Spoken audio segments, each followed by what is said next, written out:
El libro va de un concepto que es propio del lenguaje político de los últimos años. Hay gente que puede creer, este tipo se confundió, quiso poner globalización en el título y el pobre ignorante le puso globalismo. Bueno, no, en realidad son conceptos distintos, solo que se nos hace mucho más familiar el de globalización porque tiene mucho más tiempo. El término globalismo es eminentemente político. Refiere a la conformación o las expectativas de conformación de una gobernanza global. Estos términos parecen de teoría de la conspiración. Estamos en un momento álgido, en un momento que configura un antes y un después. Ya estamos viendo cómo se pierde la libertad de expresión en determinados países. Lo que el poder político ha hecho con los medios de comunicación modernos es controlarlos porque quienes tenían el poder para emitir eran muy pocos. Cuando son muy pocos los que tienen el poder para emitir, es fácil de cooptarlos. En Patreon es una red social, digamos así, donde la gente puede contribuir económicamente de manera mensual porque valora una causa. Un determinado día recibo un mail de Patreon diciéndome que mis fondos estaban congelados por un video que yo había publicado en YouTube. Patreon no pertenece a YouTube, ¿bien? Patreon no pertenece a YouTube, pero ellos, monitoreando mis redes sociales, determinaron que en realidad no era uno, sino que eran dos videos los que habían congelado mis fondos. Y yo no tenía acceso a lo que eran mis ahorros, porque yo además nunca los había sacado de ahí. Tenía ahorrado, digamos, varios meses. Y que si yo quería recuperar el dinero, yo tenía que borrar esos videos.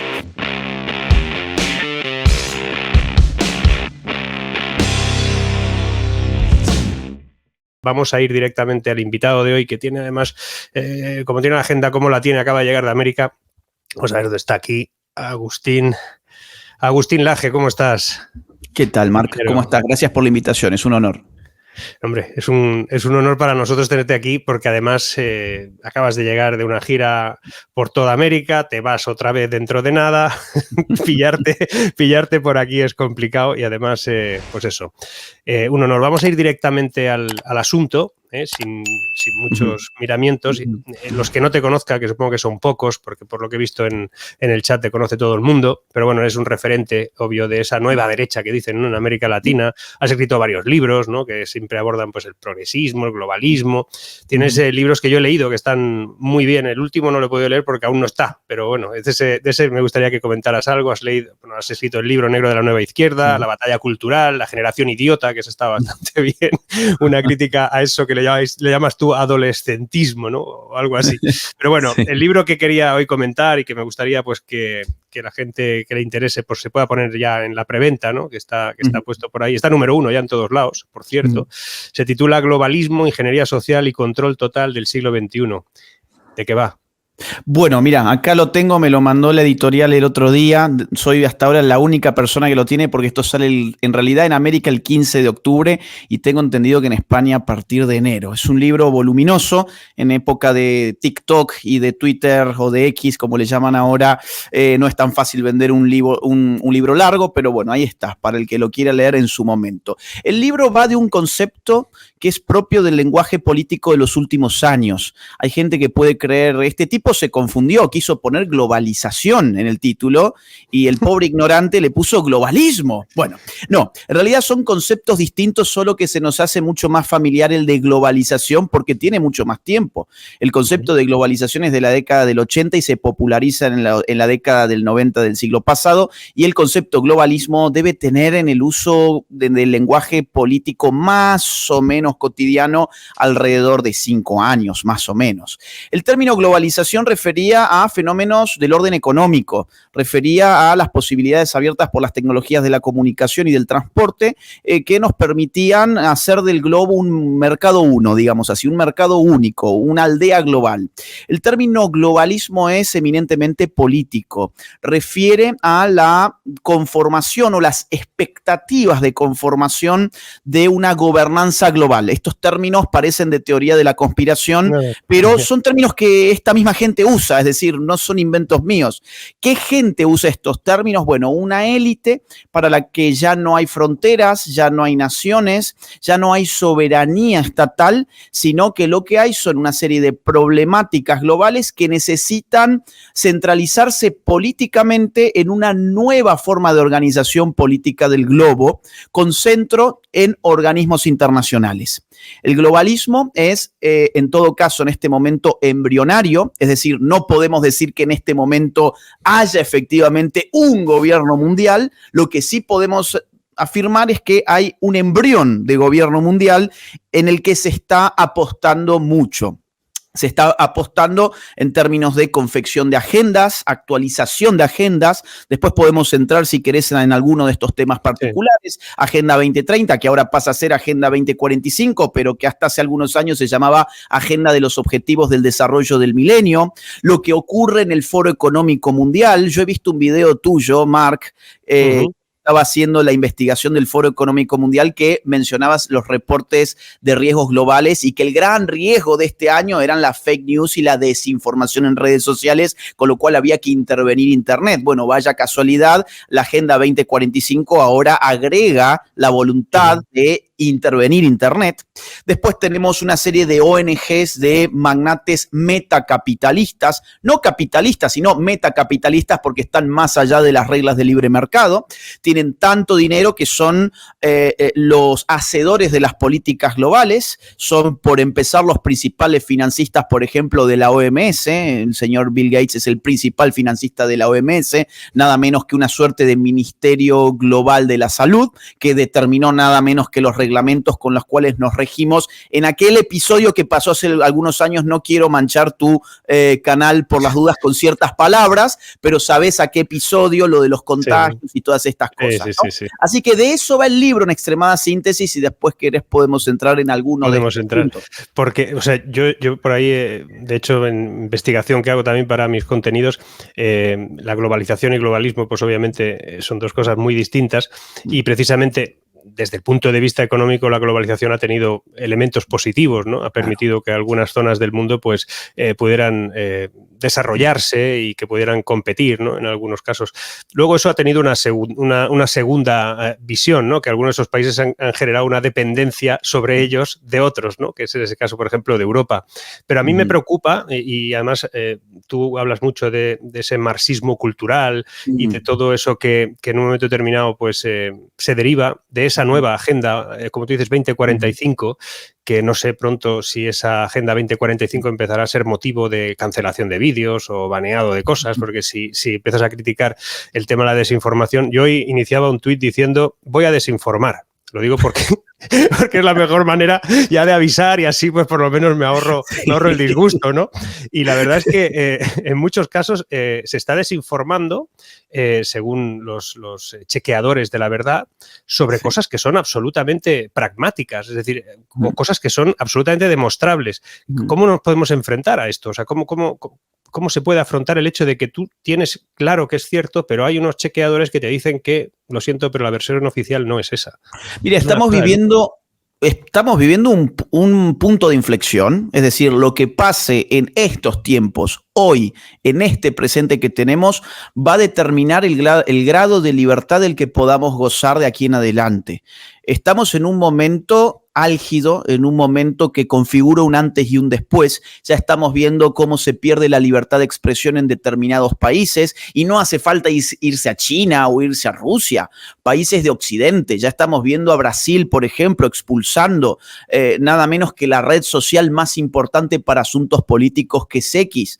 Acabamos de escuchar al señor Zuckerberg decir que el gobierno de Estados Unidos le obligó prácticamente a censurar a la gente durante aquel acontecimiento al que acabo de referir. Estamos viendo a las élites globales clamar por intervención política en el mundo de las redes. Yo acabo de participar hace 2 semanas nada más en la OEA, que es la Organización de los Estados Americanos. Es el símil a la Unión Europea, solo que con menos incumbencia, gracias a Dios.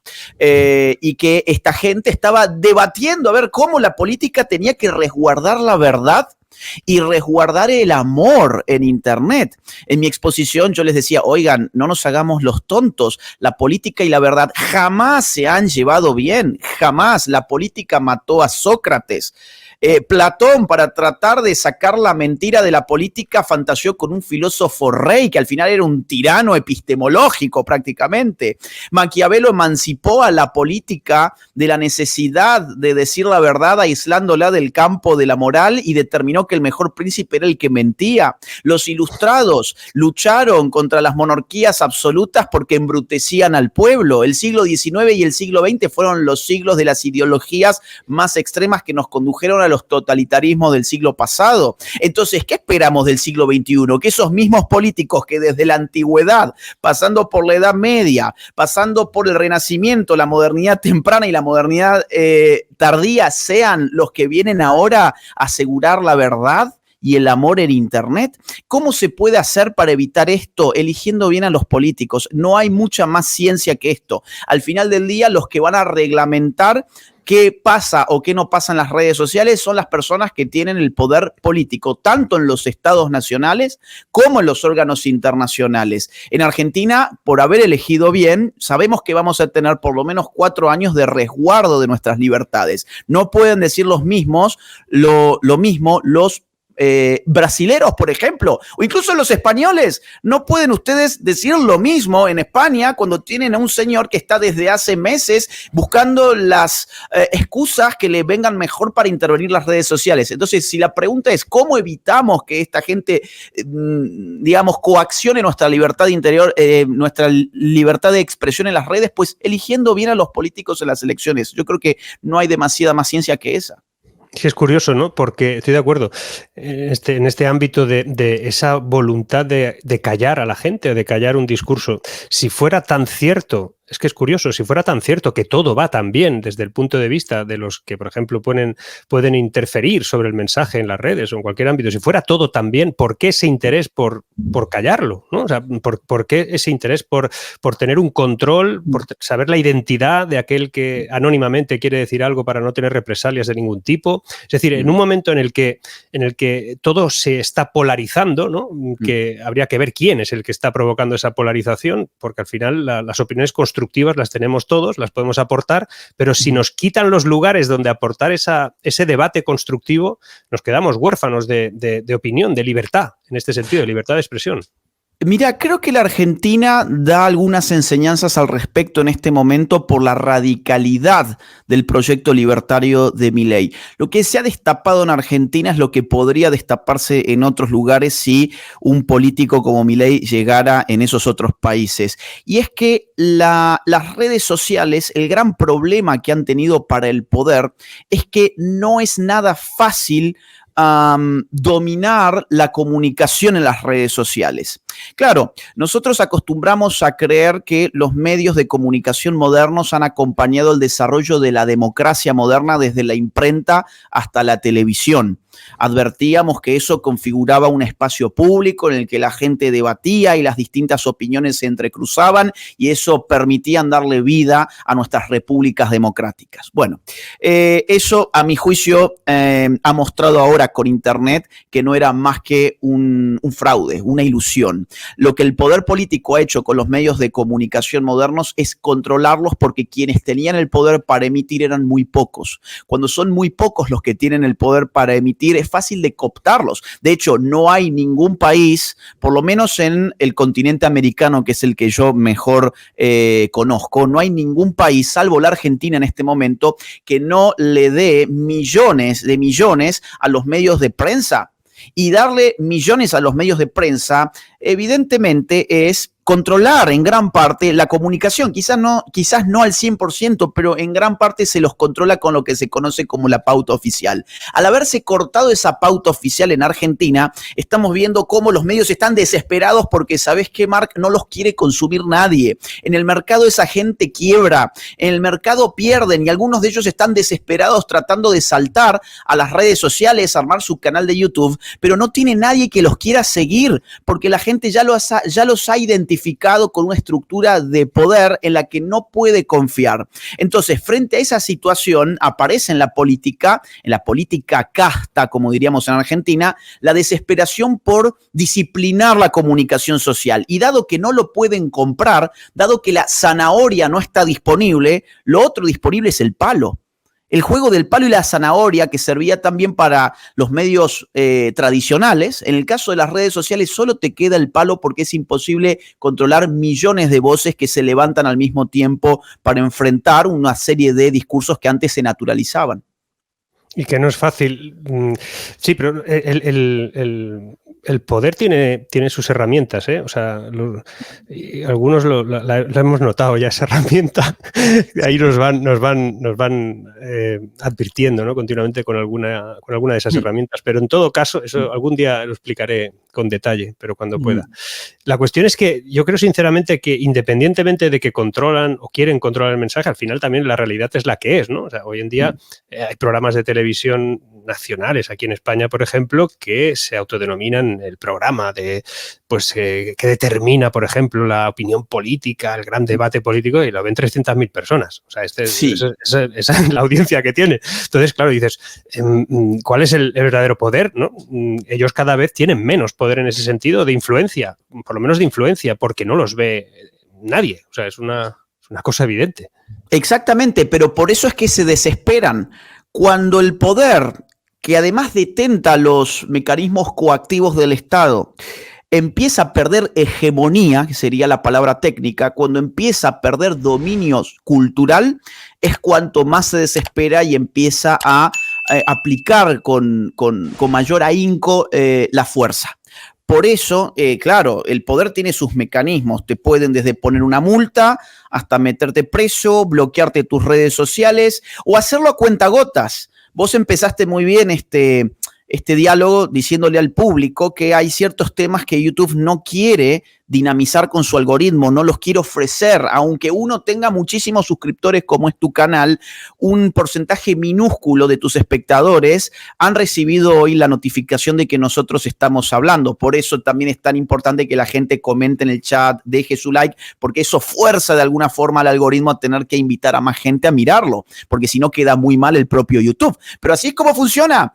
Hay temas que el algoritmo está entrenado para no mostrarlo. Hay determinadas palabras que pueden, por ejemplo, desmonetizar un video. Por eso recién yo no quise decir una de esas palabras. ¿Y cuál es el problema? ¿Que Mark Vidal va a dejar de ganar su dinero? Bueno, ese es un problema, evidentemente, pero lo principal es que un video desmonetizado no le genera ingresos económicos a YouTube y por lo tanto su algoritmo no lo va a ofrecer al resto de la gente o a nuevos usuarios. Es un círculo vicioso en el cual vos quedás atrapado. El poder tiene muchos mecanismos hasta que evidentemente cuando se desespera ya empieza a querer recurrir a regulaciones un poco más fuertes que dejarte sin monetizar tu canal.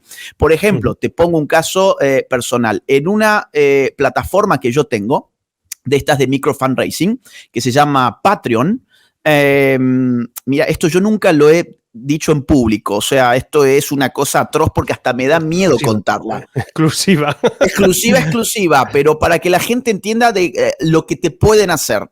En Patreon es una red social, digamos así, donde la gente puede contribuir económicamente de manera mensual porque valora una causa. Bueno, yo tengo ciertos suscriptores allí que mensualmente contribuyen con, no sé, $3, $6, $10, $15 y así. Entonces, un determinado día recibo un mail de Patreon diciéndome que mis fondos estaban congelados por un video que yo había publicado en YouTube.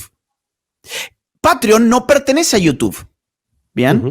Patreon no pertenece a YouTube, pero ellos, monitoreando mis redes sociales, determinaron que en realidad no era uno, sino que eran 2 videos los que habían congelado mis fondos. Y yo no tenía acceso a lo que eran mis ahorros, porque yo además nunca los había sacado de ahí. Tenía ahorrado, digamos, varios meses.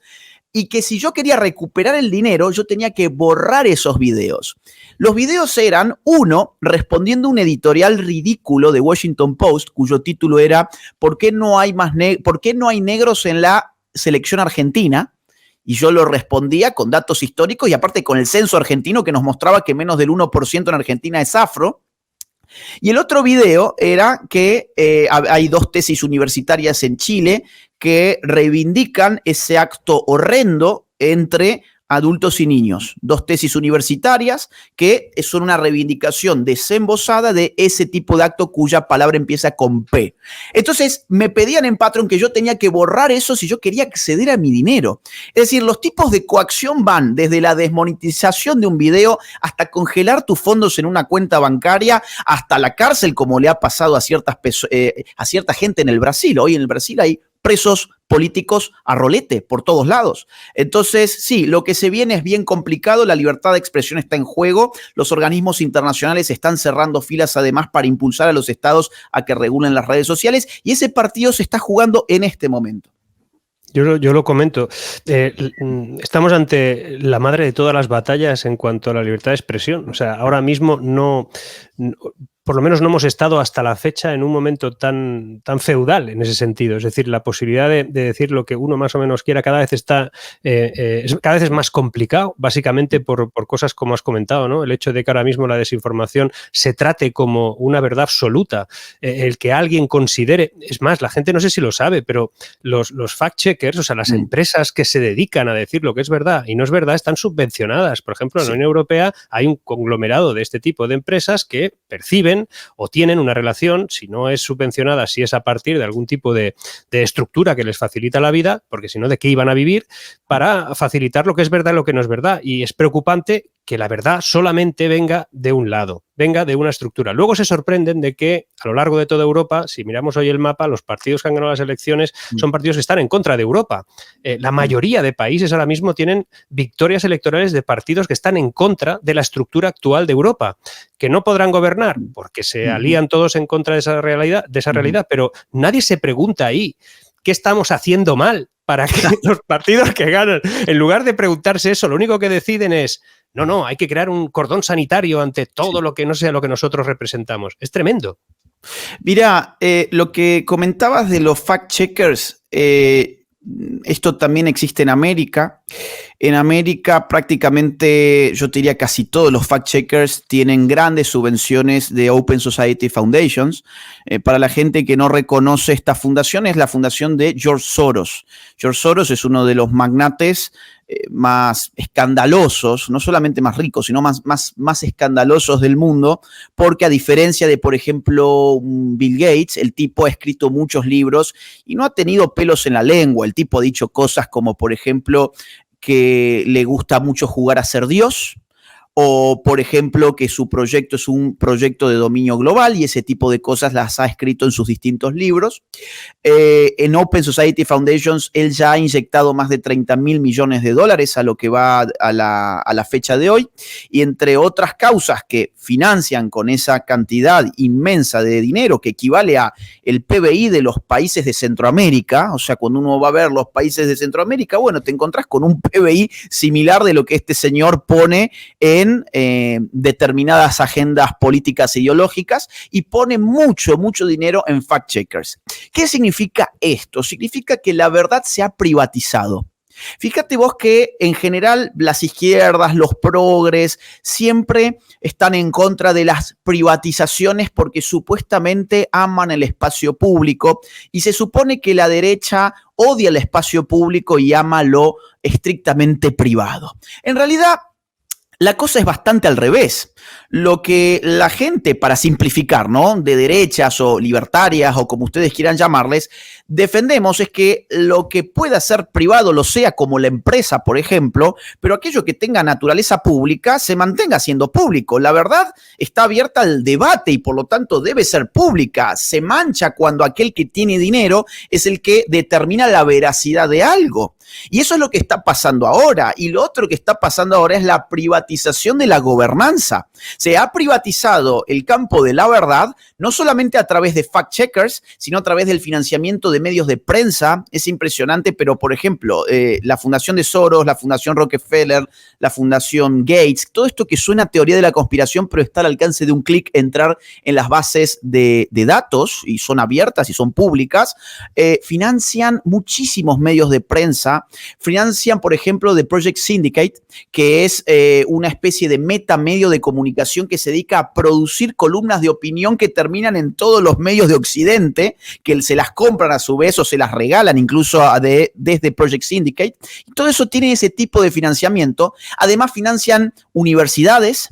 Por ejemplo, Soros ha inyectado miles de millones de dólares en universidades en toda nuestra región y también universidades de otros continentes, de Asia, de África. Ha metido mucha plata en esas cosas. La verdad está privatizada y la gobernanza está privatizada. Todos los organismos especializados de la ONU, todos los fondos especiales de la ONU tienen mucha plata de este tipo de sujetos. No es solamente Soros, Soros por ahí es el nombre más conocido porque él se ha encargado que así sea, pero hay muchas, estas élites metacapitalistas, podríamos llamarlas quizás así, ejercen un dominio político ideológico muy claro a nivel global, dado que tienen los recursos para hacerlo. Yo es curioso porque en eso que estás diciendo de esa inversión en universidades, en educación, ¿no? De alguna manera es una búsqueda educativa hacia toda una sociedad que precisa de normas o de planteamientos. Yo sé que tú tienes un debate profundo, ¿no? Y además tienes a muchísimos que consideran que tus opiniones están mal, ¿no? Así directamente, con respecto pues a la batalla cultural que tiene que ver con el feminismo, que tiene que ver con toda esa, lo que se define hoy como woke y todo lo que deriva de esa Agenda 2030. Es curioso, y ahí es donde quiero incidir, cuáles son esos elementos, que en gran medida eso se ha convertido en discurso oficial. Cada vez, supongo que más contestado, porque hay gente que considera que eso ya está, ¿no? Que hay cosas que no pueden ser y que incluso se han pasado de frenada. Incluso hay gente que está considerando que el feminismo radical ha generado problemas al feminismo clásico, ¿no? Es incluso así. Entonces, todo eso se ha convertido en la versión oficial. Esa versión oficial es la que se presiona para que si te sales de ahí se convierta en desinformación. ¿Cuál es esa definición cultural de todo ese movimiento que se ha convertido en verdad casi oficial? Mira, yo te diría, el globalismo está apoyado por dos marcos ideológicos complementarios pero distintos que a veces tendemos a volver equivalentes. Por un lado está lo que llamamos el progresismo y por otro lado el wokeismo. Para nosotros, en principio, son términos equivalentes. En realidad yo diría son términos hermanos, pero no son exactamente iguales. El progresismo es la expectativa de que todo lo nuevo es mejor que lo anterior y que en materia político-jurídica la acumulación de derechos es una victoria para el ciudadano. En materia histórica, en materia estrictamente cultural, otro tipo de acumulaciones o de cambios son superiores. No voy a entrar ahí, me voy a quedar con el plano jurídico. Por eso, los ciudadanos en el siglo XXI, todo lo que pueden hacer frente al poder político es demandar más y más derechos. La acumulación de nuevos derechos sería una suerte de liberación del ciudadano. Entonces, hemos pasado así de los derechos civiles liberales clásicos del siglo XVIII a un incremento con derechos políticos del siglo XIX que se complementaron muy bien con los derechos civiles del XVIII. El siglo XX ya fue el siglo de los derechos sociales o económicos, según la jerga, que ya incluían la prestación de bienes materiales, y nuestro siglo XXI es el siglo de los derechos sexuales, los derechos reproductivos, los derechos animales, los derechos medioambientales. Hay una sobrecarga del concepto de derecho que termina provocando una suerte de inflación del derecho. Así como en economía hablamos de la inflación de la moneda, cuando pierde valor por el exceso de moneda disponible, en materia jurídica podemos decir hay una inflación del derecho cuando se multiplican sin cesar y encima se lo disfraza con el mote de derecho humano. Fíjate que hoy en día todos son derechos humanos, aunque no formen parte de las declaraciones de los derechos humanos. Por ejemplo, ahora se supone que el aborto, que la interrupción del embarazo es ¿Viste? Eso es lo que te genera el tema de la censura. Te tenés que estar todo el tiempo constriñendo con las palabras que usas, que la interrupción del embarazo es un derecho humano, que la identidad de género es un derecho humano, que las hormonas son un derecho humano, que las cirugías plásticas son un derecho humano y así sucesivamente. Entonces, ¿qué genera esto para el globalismo? La sobrecarga del Estado Nacional. El Estado Nacional empieza a darle tanto derechos, entre comillas, porque en realidad no lo son, pero así es como le llaman, a su ciudadanía que en un momento dado ya no sabe cómo cubrir, ya no sabe cómo pagarlos. Entonces ahí es cuando aparece la expectativa de que el organismo internacional te va a salvar. Ahí necesitas tus créditos internacionales, ahí necesitas que la Agenda 2030 venga a maquillar y a legitimar lo que vos estás haciendo a nivel nacional y así sucesivamente. Entonces, por un lado tenemos el progresismo y por el otro lado tenemos el wokeismo. El wokeismo es el desquicio de la dialéctica del opresor y el oprimido para insertar la conflictividad de lo político en todas las relaciones sociales habidas y por haber. De esa manera pasamos, es lo que algunos llaman marxismo cultural, pero yo diría es una exacerbación del modelo básico de las ideologías en general. Esta idea de que en una relación social hay opresores y oprimidos le permite como modelo al ideólogo woke expandir ese núcleo duro del conflicto político a todos los espacios de la vida. Entonces, en clave de sexo tendrás un opresor que es el hombre, un oprimido que es la mujer, un sistema de opresión que es el patriarcado. En clave de orientación sexual tendrás un opresor que es el heterosexual, un oprimido que es el homosexual y como sistema de opresión le vas a llamar heteronormatividad. En clave de identidad de género tendrás de un lado al transgénero, del otro lado al cisgénero y como sistema de opresión la cisnormatividad. En clave de raza tendrás al negro, al blanco, como sistema de opresión el racismo. En clave de ingreso económico tendrás al rico, al pobre y como sistema de dominación el neoliberalismo o el capitalismo. En clave de peso corporal tendrás al gordo, al flaco y como sistema de opresión la gordofobia. En clave de etnia, al indígena por un lado, al que tiene ascendencia europea por el otro y como sistema de dominación el neocolonialismo. Y así puedo seguir hasta el absurdo. En términos de capacidad mental, por ejemplo, tenés al que está sano mentalmente, al que lamentablemente no está sano mentalmente y como sistema de dominación el capacitismo psiquiátrico. Así es como le vienen llamando, incluso en clave de especie, tenés por un lado al hombre y por otro lado a la madre naturaleza o a la Pachamama o al reino animal y como sistema de dominación el especismo. Este desquicio en clave de edad, tenés al adulto por un lado, al niño por otro lado y como sistema de dominación el adultocentrismo. Este menjunje de supuestos sistemas de opresión se articulan a través de algo llamado interseccionalidad, que supone que la opresión es un continuo en el cual los sujetos se van incorporando en calidad de opresores u oprimidos, depende de este mosaico en el cual, en esta especie de columnas y tablas, donde uno se va encontrando a sí mismo. ¿Por qué esto sirve al globalismo? Porque desgarra el tejido social. Esto no le permite vivir en paz a una familia, esto no le permite vivir en paz a una iglesia, esto no le permite vivir en paz a una empresa. Entonces es imposible la convivencia a una escuela, a una universidad. El conflicto político termina por abarcarlo todo y lo que es más importante, te desconcentra de donde verdaderamente está la política, que es en el Estado y en los organismos internacionales. Ahora vos la política la vas a ver en tu relación con tu padre, con tu hermano, con tu novio, con tu novia. La política la vas a ver en las relaciones de todos los días, pero ya no la vas a encontrar en tu relación con el político que te está reventando impuestos y tampoco la vas a encontrar en tu relación con una Agenda 2030 que te impone qué es lo que tenés que hacer. Entonces es win-win, digamos así. Es una ganancia para el político nacional y es una ganancia para el político globalista. Por eso el progresismo y el wokeismo son las dos patas ideológicas del globalismo y apuestan tanto a ello. Ya sabíamos que iba a ser impresionante tenerte aquí. Para los que no te conocían, están todos dando corazones. Que, Agustín, en base a esa búsqueda de la confrontación, que al final es oprimido, opresor.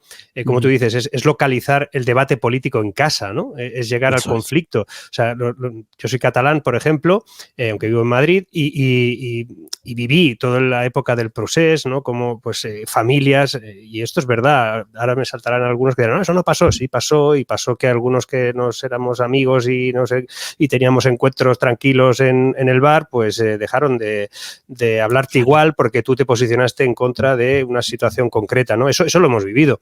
Y eso lo está viviendo la gente en el día a día cuando alguien le dice que tienes micromachismos y eso está afectando, o cómo puedes decir que hay que poner una barrera en Gibraltar. O sea, mil historias que han entrado en un debate tremendamente deslocalizador, moral, en casa. Y eso es muy preocupante porque tú puedes hablar de política, oye, no pasa nada, pero haber creado ese enfrentamiento tan radical entre que todo esto es opresión hacia lo que significa no opinar como tú, pues, y ese es el problema. Entonces resulta que en España, y esto es muy curioso porque tú lo has trasladado bien al decir pues, que hay unos que oprimen y otros que están oprimidos. Este país es un país donde el 99,7% de las empresas son microempresas o pymes, o sea, son pequeñas empresas, o sea, no son grandes compañías.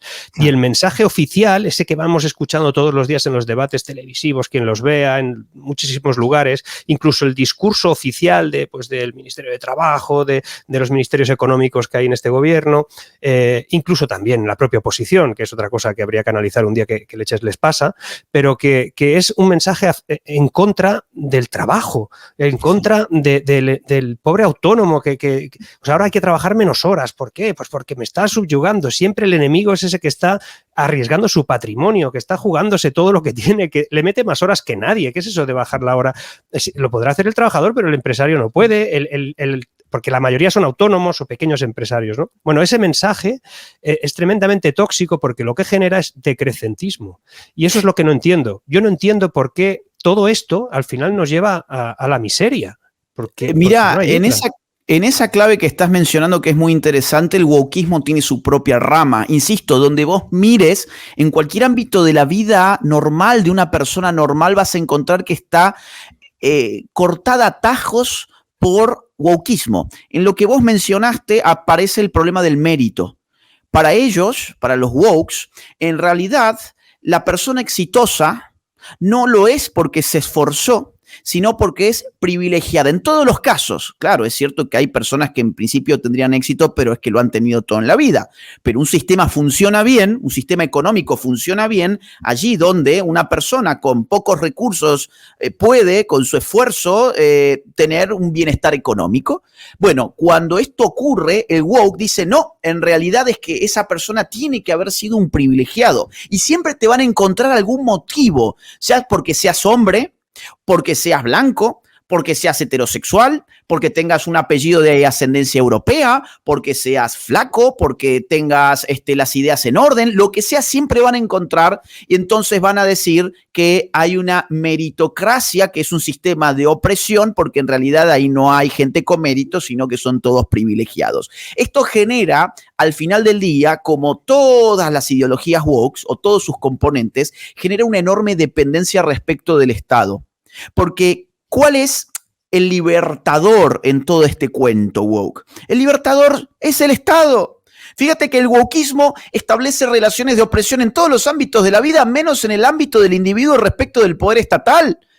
Y justamente el poder estatal, el que monopoliza el uso de la fuerza, es el único que queda exento de las acusaciones del wokismo. Digo, esto es simple de darse cuenta para cualquier persona que sepa sumar 2 más 2 es igual a 4. El problema es que nos han confundido hasta tal punto que nosotros creemos que esta situación es normal.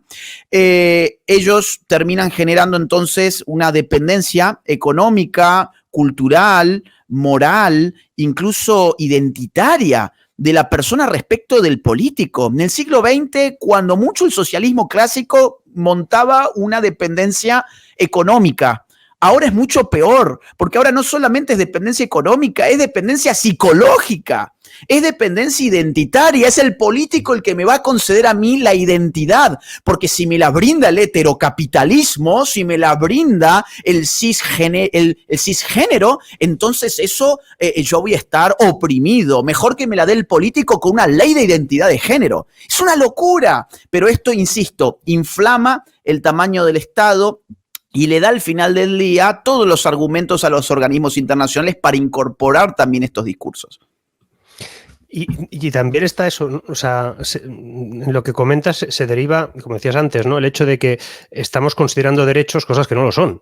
Hay un momento de locura, yo creo, sinceramente, aquí en España vivimos tengo que decir que tú resides en España durante un tiempo al año por temas de trabajo y educativos, ¿no? En los que eres profesor, ¿no? Si no me equivoco. Estoy haciendo un doctorado en una universidad española. Perfecto. Entonces, conoces perfectamente la política española y cuando hablamos, por ejemplo, del derecho a la vivienda, ¿no? Y digamos que está en la Constitución. Bueno, está en la Constitución. Nos podemos poner en la Constitución y poner en duda que sea un derecho, ¿no? El derecho a la vivienda, ¿qué quiere decir? ¿Qué quiere decir un derecho? Un derecho es algo que se te pueda otorgar independientemente del presupuesto que haya, ¿no? Porque en todo caso es un derecho tuyo. Ese es un derecho a la propiedad, es un derecho a la libre expresión, es un derecho a respirar, ¿no? Si fuera todos derechos, si todos fueran derechos, en Tanzania habría educación para todos los niños gratuita o en Etiopía habría sanidad para todos. No son derechos, son servicios públicos que se otorgan o no se otorgan en base a la capacidad que tenga ese Estado. Ojalá, si uno cree que el Estado tiene que facilitarlo, lo pueda facilitar, y si otros consideran que no debe facilitarlo, pues busquemos las opciones para que la competencia lo abarate, ¿no? En todo caso, esos son formas económicas de ver todo el tema del Estado y lo que significa la administración. Pero no todos son derechos. Es que al final será un derecho tener una PlayStation. O sea, te dirán, no, es que usted tiene derecho a una PlayStation porque tiene ya 18 años y puede jugar con ella. O sea, es ridículo. O sea, y eso está, tú decías, adolescentrismo, pues infantilizando. Sí. Es un infantilismo brutal. Ayer hubo o hoy, no sé cuándo ha sido, tenían que hacer un examen para entrar de cuerpo funcionarial, en este caso a la Radio Televisión Española. Miles de españoles. Estaban todos allí indignados porque había habido una filtración de preguntas por la cual no han podido hacer el examen y todos estaban... A ver, yo los veía a todos y pensaba, ahí hay miles de personas que quieren ser funcionarios. Es legítimo y que cada uno haga lo que quiera. Para ser, en la mayoría de los casos, periodistas o cosas similares, ¿no? Habrá de diferentes partes y cuerpos de la propia corporación. Pero pensaba, cuando les han puesto un micrófono, la mayor indignación que tenían la mayoría era que quién les iba a pagar el billete de tren después de no haber podido hacer el examen. Creo que hay un problema entre la concepción de derechos, lo que significa ser ciudadano y las expectativas vitales de ser una persona que tenga rigencia sobre su propia vida. O sea, hay que protestar por otras cosas, no sé, en un momento determinado ahí había que buscar otros razonamientos más graves. Mira, varias cosas al respecto que es muy interesante el tema. La relación que tenemos con el Estado es la relación de un padre con un hijo. Nos hemos quedado en la infancia, que era la gran denuncia que hacían los ilustrados en el siglo XVIII. Sacar al ciudadano de la infancia es generar un ciudadano verdaderamente democrático, una persona que se puede valer por sí misma. Y en ese sentido, el Estado liberal de derecho era aquel que funcionaba como un árbitro, no como un padre, como un árbitro. Se fijaban una serie de normas que se garantizaban derechos a la vida, a la libertad, a los bienes privados, y en función de eso cada uno vivía su vida, Ahora, vivir la vida implica hacerlo en el seno materno del Estado. Más que un padre, yo te diría, hoy es una madre, porque ni siquiera tiene disciplina este Estado. Es un Estado que embrutece, infantiliza, está dispuesto a brindar absolutamente, y no es porque la madre embrutezca al hijo, claro, sino que es porque trata de ser tierna con el hijo, y el Estado, curiosamente, a menos que no le pagues impuestos, trata de ser simpático. trata de ser tierno. Entonces, el Estado hoy está dispuesto incluso, por ejemplo, en Venezuela, a garantizar tu mismísima felicidad. Hay un ministerio de la felicidad que se le ocurrió un buen día a Maduro, y Maduro hace cosas como, por ejemplo, adelantar la Navidad a octubre porque considera que el niño pueblo necesita ser feliz ahora en octubre y quiere los regalos de Santa Claus. Bien. Decreta la felicidad. Decreta la felicidad. Y ahí viene el problema del límite del derecho que vos mencionabas. Yo puedo sacar una ley hoy, por ejemplo, que determine el derecho que tienen las personas a volar agitando sus brazos. Bueno, yo puedo agitar todos mis brazos, digamos, todos los brazos que yo quiera, pero no voy a salir volando porque haya una ley que lo diga. Algo más o menos similar pasa con el derecho a la vivienda, que incluso el derecho a la vivienda se determinó como derecho humano en la Declaración Universal de la ONU del año 48, frente a lo cual Hayek, de la escuela austríaca, lo denunció como una mezcolanza entre el derecho liberal de Occidente y el derecho socialista de los soviéticos. Sí. Cuando uno hace estas ficciones, no son más que ficciones para generar una dependencia no tanto material, sino más bien también psicológica del ciudadano para con el poder político. El problema en estos casos es que la gente empieza a perder de vista los derechos que sí importan porque quedan mezclados con todo lo que no importa o todo lo que no es un derecho. Para hablar estrictamente de un derecho, por lo menos desde la teoría liberal clásica, ese derecho no tendría que imponer una violación de los derechos a los demás. Me explico. Si decimos hay un derecho a la vivienda propia, esto significa que hay otro que va a tener la obligación de pagar o trabajar por esa vivienda propia. Dado que pagar y trabajar es básicamente lo mismo, porque tus recursos surgen de lo que trabajas, es tratar a esas personas como si fuesen siervas de aquellas otras.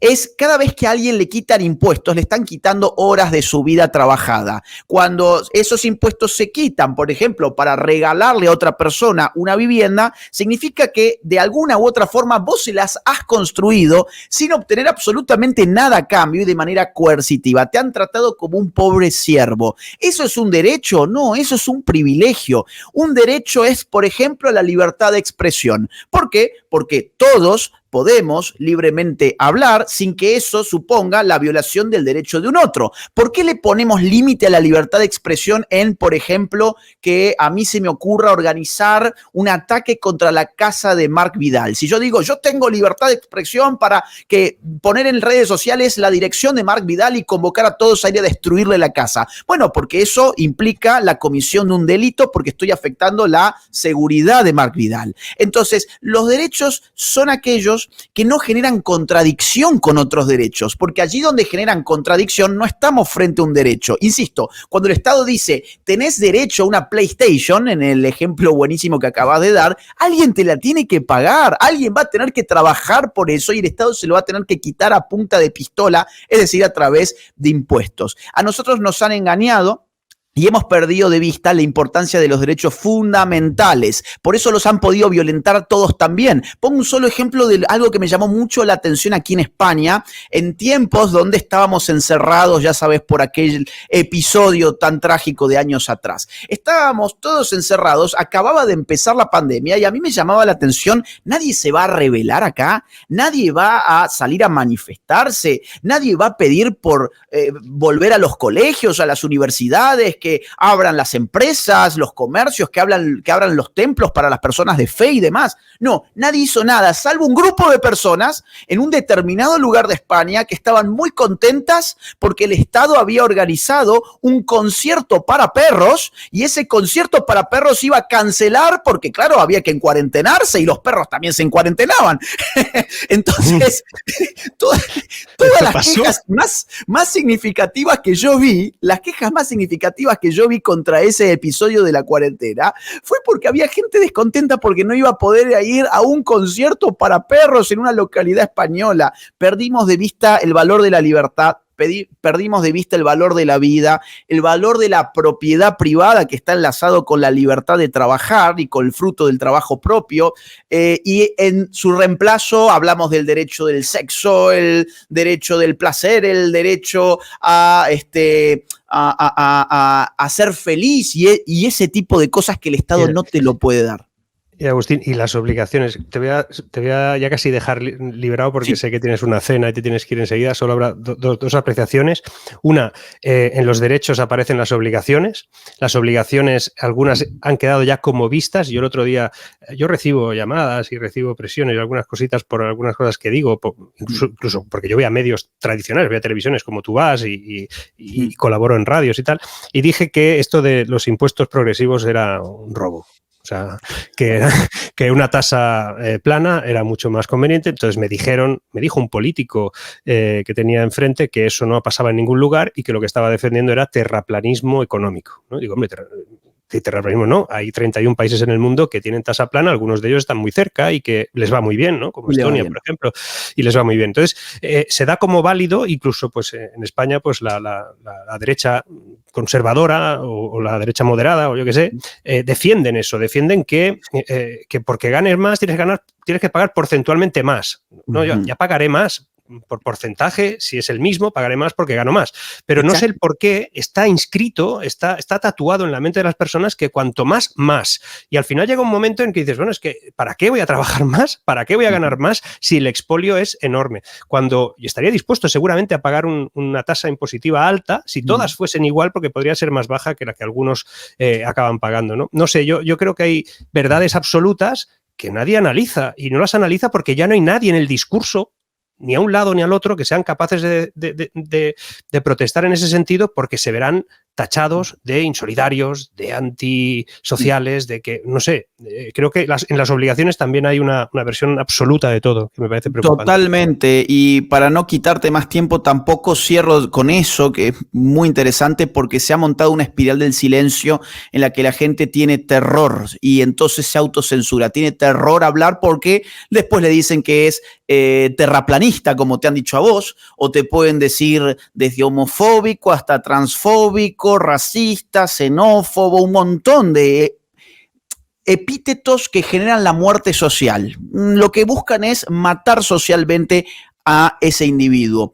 Claro, el problema es que todos estos casos que vos has mencionado tienen alguien que sale perjudicado, que no es solamente la persona que más gana, sino la que menos gana también, porque es muy probable que esa persona que gana más en algún momento se canse y saque su capital de allí, saque su empresa de allí y termine montándola en un lugar donde las condiciones fiscales sean mejores. Esto ha pasado en mi país, en Argentina, donde nos hemos empobrecido tremendamente al mismo ritmo que nos decían que aumentaban los impuestos, sobre todo a los ricos, y los ricos dijeron, muy bien, precisamente porque soy rico, tengo la posibilidad de trasladarme a otro país. El que no tiene la posibilidad para irse a otro país es el pobre. Y sacar al rico de un país no es hacerle un favor al pobre, es empobrecer más al pobre. Y lo mismo se da en todos los otros casos que hemos mencionado del wokismo. Por ejemplo, desfinanciar a las fuerzas de seguridad. Hoy es una petición muy popular entre los wokes en Estados Unidos.